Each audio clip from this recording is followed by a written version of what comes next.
So we'll be kicking off our first session with licensed family therapist, Erica James.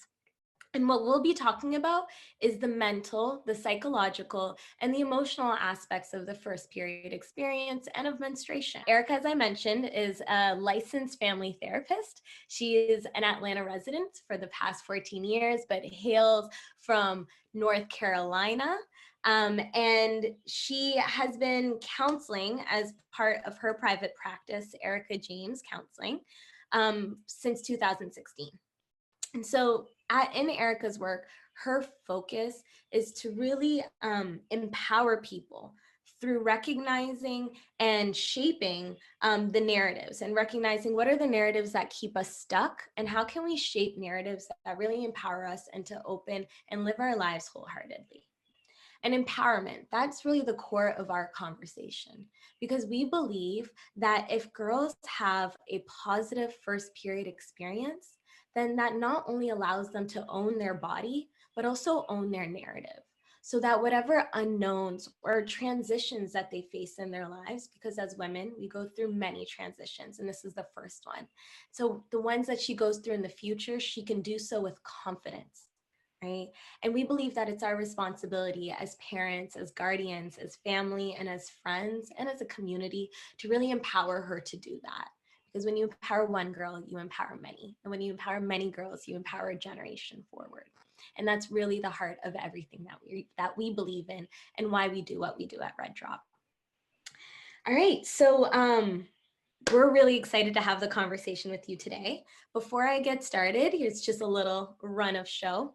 We're gonna first start with a conversation, a discussion between Erica and myself, asking some of the most pressing questions that we've heard from you guys and that we have on our end. From there, we're gonna open it up into a Q&A. All right, with that being said, let's go ahead and jump in.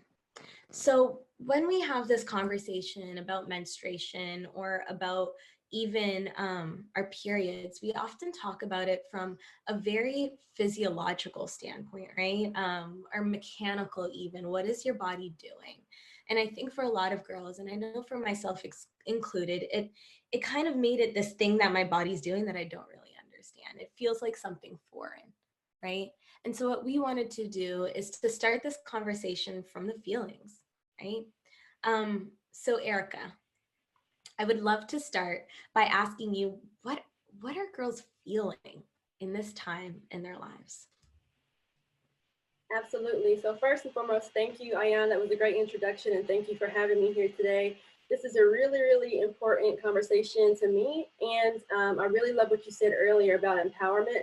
I really feel the more that we can talk about these types of things, the things that most women go through, and just talking about it really can allow us all to be more empowered. Once we have more education and understanding of what's going on inside our bodies, that can lead to more empowerment around our bodies. And so I do agree that sometimes when you have your first period, it may feel like something's happening to you because you think about, we're only focused on like the physical aspects, so the cramps, any kind of PMS you may be experiencing, but oftentimes we don't talk about the emotional aspect, especially of a young girl having her very first period. And so the things that I like to highlight as far as emotions are things like embarrassment. So, you know, as a young girl, a young lady, you may be embarrassed the first time you have your period, maybe because there hasn't been a lot of conversation around it in your family or with your friends. Maybe the first time you have your period, you are not prepared with what you need. So for example, you may not have the tampons or the pads or anything like that. And so maybe you bleed through your clothing, which is a very common occurrence. And again, if you don't have anybody like a trusted adult that you can go to, then you may feel some embarrassment by that. Another emotion that a young lady may experience is fear. Maybe fearful of what's going to happen because, you know, there's a lot of conversation around your period and what to expect. And so maybe the young lady, maybe you may internalize that fear and just be really worried about how it's going to feel the first time. Again, maybe have some fears around, you know, am I going to be prepared? What am I going to do when this moment happens? Will there be any cues to let me know it's about to happen? So again, some fear and anxiety related to your first period. Another emotion may be insecurity. And that really relates to just, again, having a lack of knowledge or having a lack of awareness of what to really expect when your period starts. So you may feel insecure, physically, your body is going through a lot of changes during this time, so that the body insecurity may be coming in. And again, maybe unsure of who to talk to when this really amazing moment happens. And then another emotion that we might not think about is the excitement of it. You know, a lot of times young ladies, you know, you're excited when your period starts, especially if you have seen your friends start their period and you're wondering like, man, how come it hasn't happened to me yet? Like, is there something wrong with my body? Is there something going on? And so you may be experiencing some excitement related to your period and understanding that, wow, this is a different part of my life that I get to walk into. And now I'm part of a different unique group of women because I have my period now. And so excitement, happiness, joy, I think those are other emotions that a young lady could experience during this time as well. That's great. I love that you hit on that because I was a late bloomer and I was actually really excited. It felt like I joined this kind of gang of girls of womanhood. But I also, like you said, it's a big range. And that even got me to thinking like, so there's just the emotions around having your period, but then there's like the emotions that come with your period. And by that, I mean PMS, right? And still to this day, I'm 30 years old and I still can't predict the emotions or what to expect when I am PMSing, right?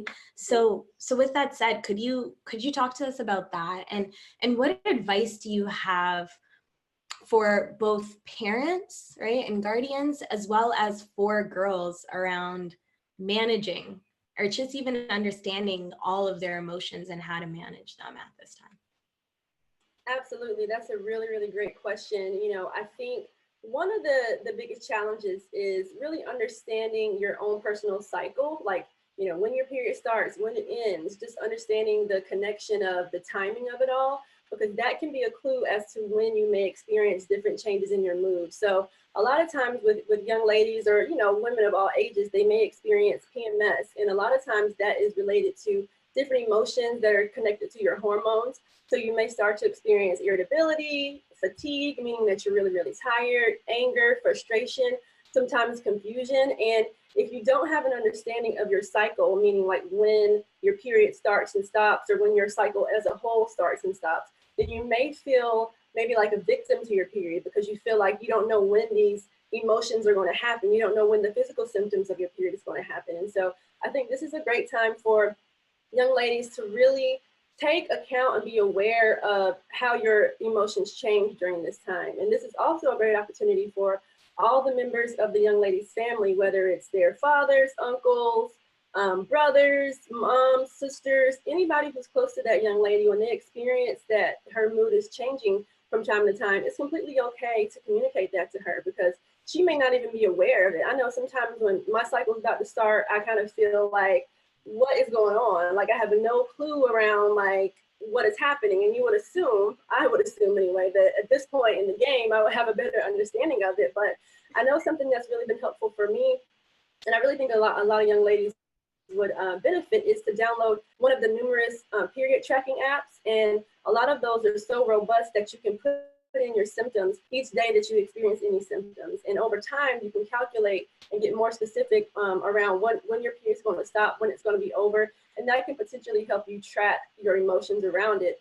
And again, though, just allowing the parents in the young lady's life, when you do notice these changes in her mood, you know, try not to think that, oh, she's just being X, Y, and Z. Allow yourself to think, okay, maybe her period's about to start. Maybe she's on her period. Instead of being so quick to, you know, chastise or, you know, just patronize her, maybe this is the time to open up the conversation and allow her the opportunity to really talk about what she's experiencing.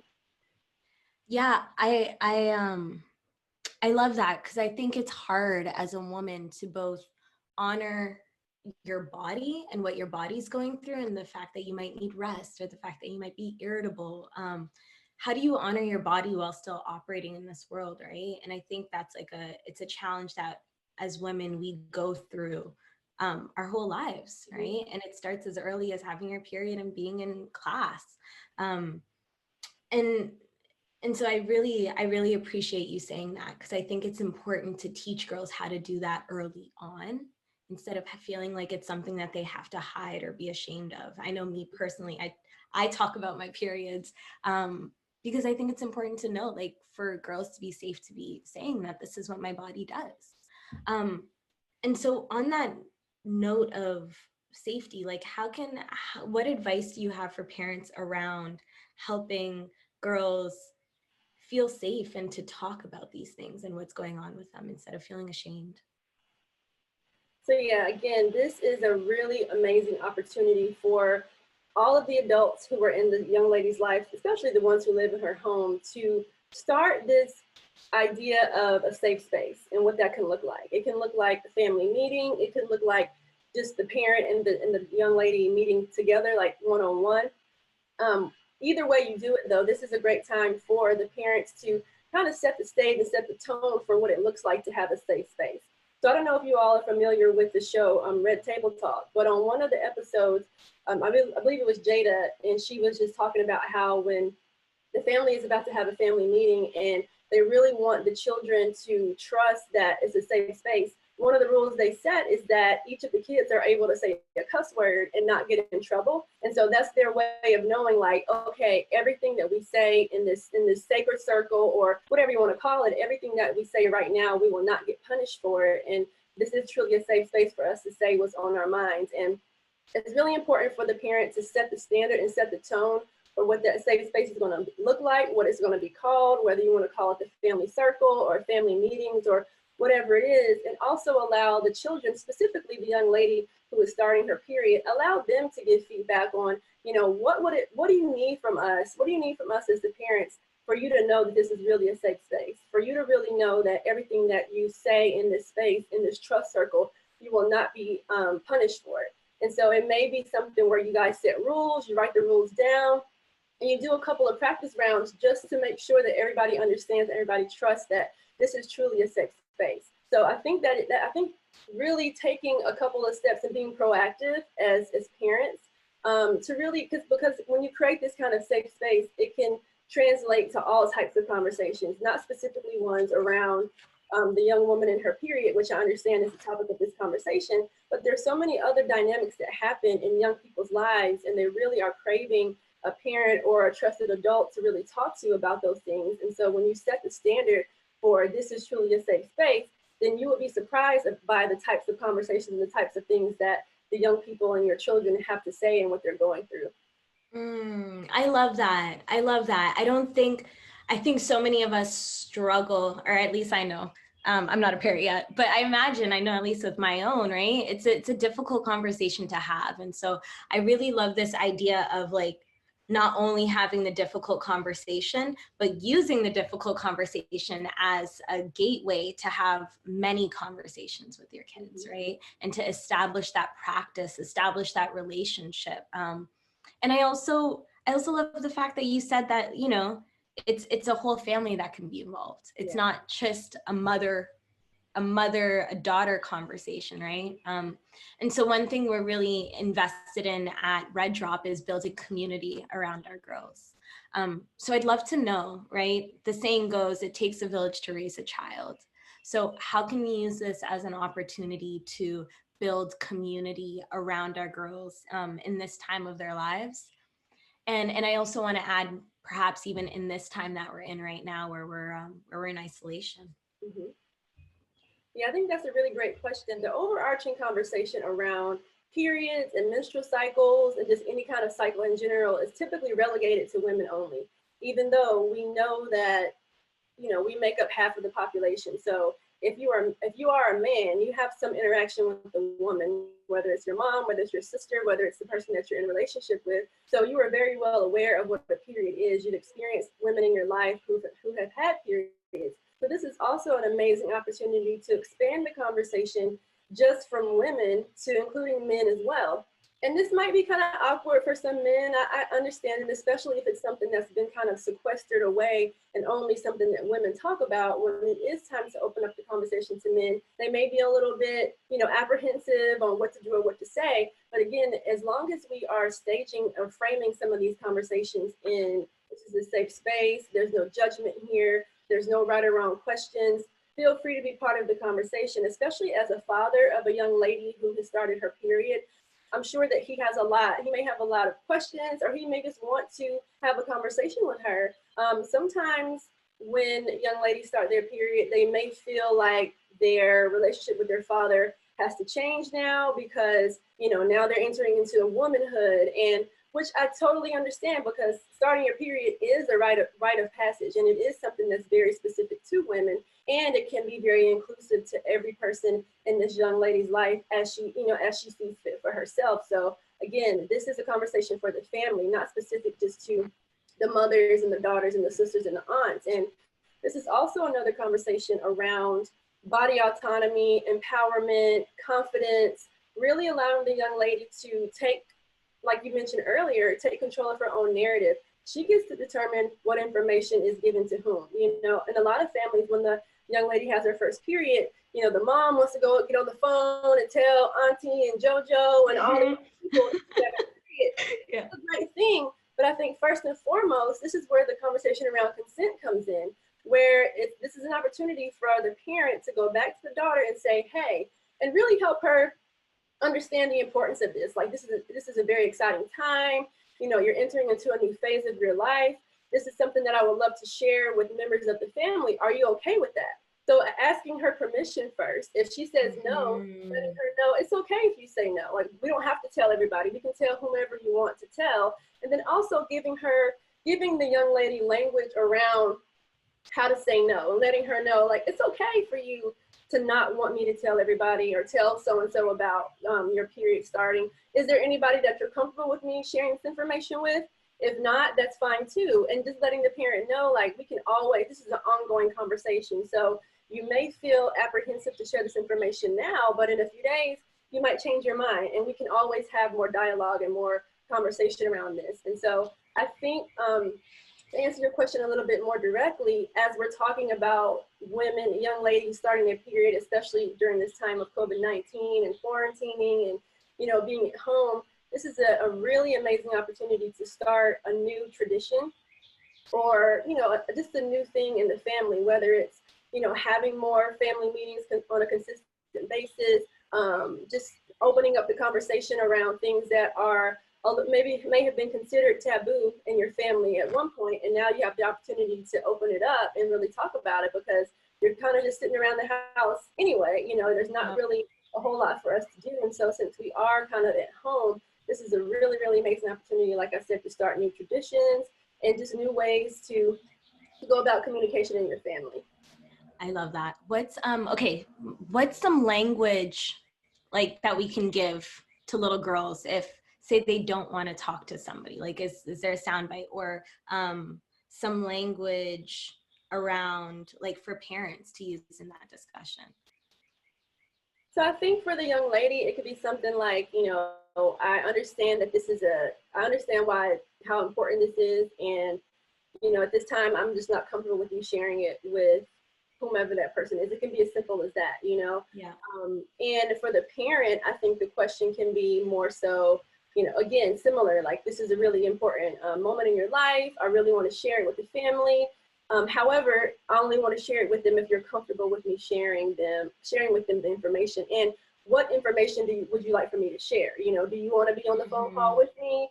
Or is this something where you need some time to think about if you want to share any information with the rest of the family? Do you want to be the one to share the information?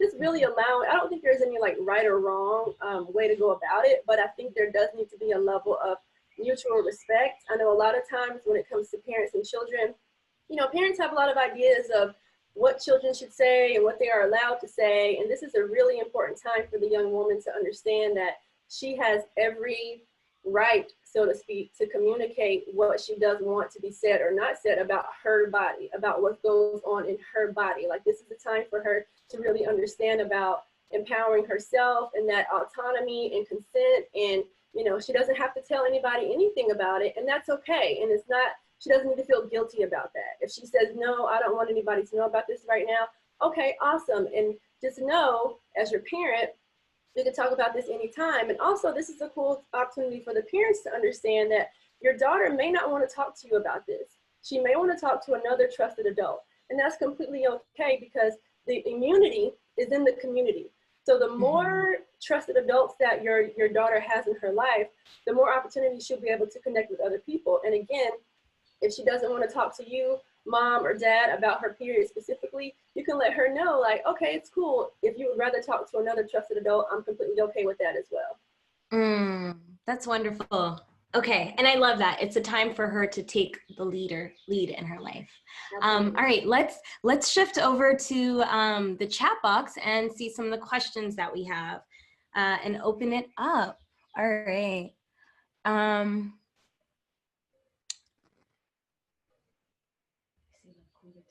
Yeah, let's do Laquita Tiller. Okay. So Laquita asked, how do we deal with painful periods outside of medicines? What are some ways to deal with kids that have painful cycles?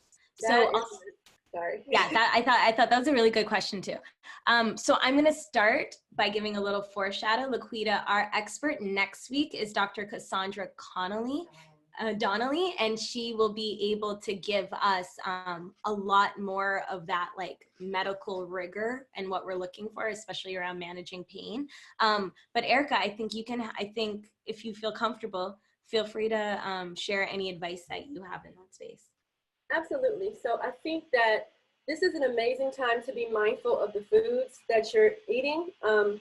I know from my own personal experience and from just articles that I've read and some doctors that I've actually met with as well, being mindful of maybe reducing the amount of processed foods you're eating around the time of your period. You want to try to eat more fresher foods, so more fruits and vegetables, drinking more water, and just trying to minimize the dairy that you intake as well. And I'm not saying you have to be completely vegan while you're on your cycle, but again, it's being mindful of the foods that you are eating, because heavily processed foods that are really fried or have a lot of sugar in them, they can really impact your mood as well as the physical symptoms of your period. And so this is a cool time as well to kind of play around with different recipes or do some experimentation from month to month. Like, okay, last month I went really hard on the dark chocolate and the chips because, of course, maybe you're craving that during your cycle, and you'll tell that, okay, these cramps were kind of like just very, very severe. So maybe next month, instead of eating like 7 bags of chips, maybe I'll have 4, you know? And so it's just really allowing yourself to kind of play around with what works for you and what doesn't. This is a cool time for the daughters to really be able to notice the impact of the foods that she's eating, because it can be pretty quick, you know, from month to month. One month you ate this kind of food, the next month you ate that kind of food, and you can tell the difference in not only your emotional and mental health, but also in your physical health. Also want to make sure you're increasing your water intake. If you feel moved to be more restful and take more rest, feel free to do that. Or if you feel moved to be more physical and, you know, go for a run or go for a walk or do some yoga, you know, physical activity can really help to impact your mood and your physical symptoms as well. I imagine exercise too. Yes. Right? Yoga. That's kind of my go-to, is doing some deep stretches. That always helps. Julie said, what are some signs that your daughter is about to start her menstrual cycle? So as far as emotional signs or mental signs, I would say you might want to look back to some of those emotions around irritability, frustration. Maybe there hasn't been much that changed in her environment. So, you know, her day-to-day life is pretty much the same. And all of a sudden now she's reacting to those things in a different way. Maybe she's, you know, a little bit more irritable. Maybe when her brother before would kind of pick on her or play around, it wouldn't really bother her. But now all of a sudden she's getting very, very upset and just, you know, really irritable and maybe even confused, frustrated, angry, doesn't really want to talk to anybody, feeling more emotional than usual. Those could be signs that her period is about to start. And that's more so related to, again, the emotional side. If you've noticed that maybe she's feeling or seeming to be a little bit more tired or a little bit more lethargic, wants to stay more to herself, then again, that could be another sign her period is about to start. And on the physical side, a fun fact that we've learned here on the RedDrop team is that a young girl, when she starts breastfeeding, within that 2-year window is when she'll generally start her period. So if you see your daughter breastfeeding, or any young girl in your life breastfeeding, know that within that 2-year period, you can start prepping as a family, you know, purchasing a first period kit, or even more preparing her for what to expect, and start educating her on her period and what it is. And again, all of the things that Erica has shared. What are the emotional components? What should she feel? What's going to happen? What do you do in that day? All right. But medically speaking, we know that it's within the 2 years of breastfeeding. So that's something to look out for. Anyone else? I think we got some from the dads. Okay, Erica, how do I start this conversation with my daughter? I'm a father. Do I start that conversation with her, or do I wait for her to start it? That's a really good one. So I don't think that there is a right or wrong. I think you can do it either way. I think you can wait for her to start the conversation, or you can start it beforehand. What I'm envisioning is, you know, I wouldn't make it too deep or too different from your other conversation. So essentially, whatever types of hobbies or activities that you and your daughter engage in on a regular basis, like let's say it's watching football or playing cards or whatever it is, I think it's really important that the conversation start organically, because as we know, teenagers can pick up on BS. You know, they can feel yeah. hey, mom or dad is about to start with this birds and the bees conversation, or whatever this awkward conversation is going to be. So, you know, try your best to not make it awkward, but at the same time, if it is awkward, then it just is, and just kind of go with it, you know? But I don't think there's a right or wrong. You can either allow her to start the conversation, or you can start the conversation, and just kind of open it up and just be like, hey, you know, and you can figure out the words that you want to use. I would try not to be too scripted, because again, I think young people can really pick up on that. Try to come from the heart. You know, I think it's great to have some thoughts together beforehand, but I wouldn't practice or rehearse a speech. I would allow the conversation to start organically and continue organically, making sure that that it's a conversation, and it's not just you as the father, like telling her, you know, like a lecture. You want it to be a dialogue. So allowing her the opportunity to talk about how she's feeling and what she's going through, maybe asking her what she's heard about periods before, have any of her friends had a period, and how has that impacted her. So you can kind of make it about her specifically, and you can kind of zoom out to, you know, her peers or any other family members. Maybe she had a sister or, you know, a cousin that's close in age, and maybe allow that to be part of the conversation too. So it just doesn't seem like it's solely focused on her, which could maybe feel awkward or a little uncomfortable. Yeah. And I think on that note too, especially as dads, but both parents, right? I think it's important to desexualize her period, right? So just because she has her period doesn't mean that she's ready to have sex or that she's a sexual being. And I think engaging in that conversation from that space, right, is important. So Erica, I think that was really great. So we are at our time today. But what I'd love to do before we leave off, I'd love to leave everyone with a question, right? Primarily for mothers, but fathers, or just anyone, because as you mentioned, Erica, we are all exposed to someone who has a period, because women are 50% of the population. Yep. So as mothers, think about your first period experience. Good, bad, or ugly, however it played out. Think about one thing in that experience that you want to change. Okay, if you have that in your mind, then the next thing that we ask you to do is to change it. Tell us what it is and tell us the change that you're going to make. How are you going to make this a positive first period experience?